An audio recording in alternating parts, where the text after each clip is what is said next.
From NBC News, this is Today with Matt Lauer and Meredith Vieira. Back at 8:09 and this morning on Today's Consumer Smarts, deck safety. Before you buy your beer and burgers for your first party of the season, there's a bigger priority that you should take care of, and that's making sure that your deck is in good shape. Today's consumer correspondent Janice Lieberman found out that most decks are improperly built and maintained, and they could be falling apart with fatal results. It was the first warm summer night in Chicago 5 years ago when a deck party quickly turned to tragedy. In all, 13 people died and over 50 were injured when the deck they were on collapsed. A tragic accident, but not an isolated incident. We were out there having a good time. I went inside to get some drinks. For Brian and Jennifer Talmadge, it was supposed to be a romantic getaway in a remote, newly built cabin in Tennessee. The two were out enjoying the mountain air and getting ready for a quiet barbecue. Brian left for just seconds to get the drinks, while Jennifer lounged on top of a two-story deck, 30 feet above a ravine. Suddenly, the deck gave way. I don't remember much except hearing the noise and then the deck starting to fall, and I started to slide in the chair. It was terrifying. And I turned around and looked back out towards the deck, and it was gone. So I ran out to the door, and when I looked down, it was just dust coming up, and like someone just spewed a lumberyard in the bottom of this little ravine area. Started screaming her name. She wasn't answering, obviously. The deck Jen was on had detached and flipped over. Trees miraculously blocked the deck from sliding down the deep ravine. And another stroke of luck. The hot tub on the fallen deck created a space between the two decks, saving Jen from being crushed to death. It's amazing that she's alive. Jen had several broken bones and third-degree burns from landing on the burning grill. Today she won't step on a high deck without it being thoroughly inspected. It was later discovered that the collapsed deck was not properly built. Nails, not bolts, were used to secure the deck. A cheap and quick way to build, but a potentially fatal mistake. Nails can be used for certain parts of the deck, like the decking itself. You can fasten it that way. But nails are not structural in that they cannot be attached directly to the house. Home Inspector Frank Lesh says accidents like these can be avoided. I probably find unsafe decks 70-75% of every deck I inspect. And they're in different stages of disrepair. That's why an inspection is really critical. In the last 10 years, there have been 800 injuries and 20 deaths related to deck collapses. Engineer Ricardo Aravello showed us the difference between a well-made deck and a faulty deck. So the first thing you need to check once you get on your deck is what? Is the railing.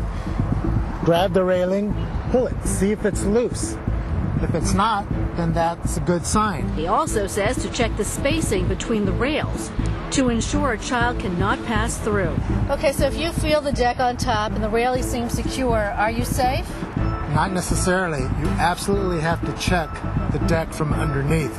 Underneath the good deck were many bolts, screws, and metal connectors, all working together to secure the weight of the safe deck. However, there were many visible faults in the poorly built deck. So this is the unsafe deck. Why? You see, primarily all of these connections are done with nails. You don't see any metal hardware at the top of this post or at the bottom of the post. Metal wrapping these wood pieces together is very important in keeping the deck stable. He warned about cracked or rotted wood and corroded nails, all signs of a poorly maintained deck. To show how catastrophic a failed deck could be, take a look at this simulated collapse. Oh my God! That is unbelievable. That's because only nails were in there. That's right. Deck collapses are preventable, and we encourage homeowners to inspect their deck. And that was our consumer correspondent, Janice Lieberman. And normally she would be here with us, but she just gave birth to a bouncing baby boy. So congratulations to you, Janice, and your whole family. Meanwhile, if you're wondering if your deck is safe, home improvement expert and HGTV host Pat Simpson can tell you what to look for. Good morning to you, Pat. Hi, Meredith. Good to see you today. What is the biggest mistake, Pat, that people make in building a deck? Obviously, the building is most of it, but if it's not attached to the house properly, like you saw in the piece that we just did, those lag screws or carriage bolts have to go all the way through. Don't use nails, don't use screws. The number one failure of a deck collapsing is where it's attached to the house and it just falls off like you just saw, and unfortunately people go down. And so often it is because people use nails and assume that's going to be good enough. They use nails and think that's going to hold, but that's not good enough. Okay, it you really have isn't. a checklist of warning signs that folks should look out for. The first thing you say is to check for missing connections. What do you mean? Can you show us? Yeah, if it's at all possible to go underneath the deck, look and see how the deck is built. Lag screws like these are what is normally used to attach that ledger board to the house, or carriage bolts like this. Lag screws, carriage bolts. If you can get underneath the house where you can put the nut and the washer on, use the carriage bolts. Otherwise, use the lag screws to attach that. Look for loose connections. Look for rotted wood. Look for cracks. Look to see how the joist, which is the frame underneath the deck, look how they're attached. These are joist hangers. This attaches to the ledger board, and the joists sit right down in there so that you can put your deck boards on top of it. You need joist hangers. Use screws. Do you need to every season make a habit of just retightening? Do things get loose just from wear and tear? I would walk around on the deck and check the railing, for example. Yeah. If the railing is loose, go underneath the deck and see how it's attached and tighten down those bolts or put more screws in. Nails are not good for the structure. Use screws or lag screws. You also talked about rot and... Rot is so key. If you've got a fastener attached into a rotted board, what good is it going to do? I mean, the screws going into rotted wood is going to release and fall right off. If you can replace that rotted board, then replace it. And then you talk about using pressure-treated wood.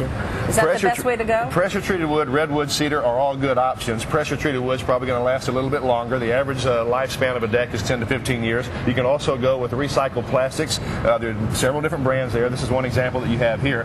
This is great because you have no splinters and you don't have to put a sealer on it. If you do use pressure-treated wood, I would recommend putting a sealer on at least once a year. That prevents the water from soaking into it so quickly, and it protects it from the ultraviolet rays. And if there's a crack in any of the wood boards, do you automatically replace it? Well, here's an example of a crack. I mean, one of the natural characteristics of wood is to crack. You see that? That's not uncommon. So a crack like this may or may not be bad. If it's a severe crack or a crevice where you can put something down in there, yes, absolutely. Replace that board and put new fasteners on it as well. All right, a lot of good advice, Pat Simpson. Thank you so much. You, and enjoy your summer as well. Oh, sir. I will. Thank you. Okay. Thanks. And up next, think you've got an appetite.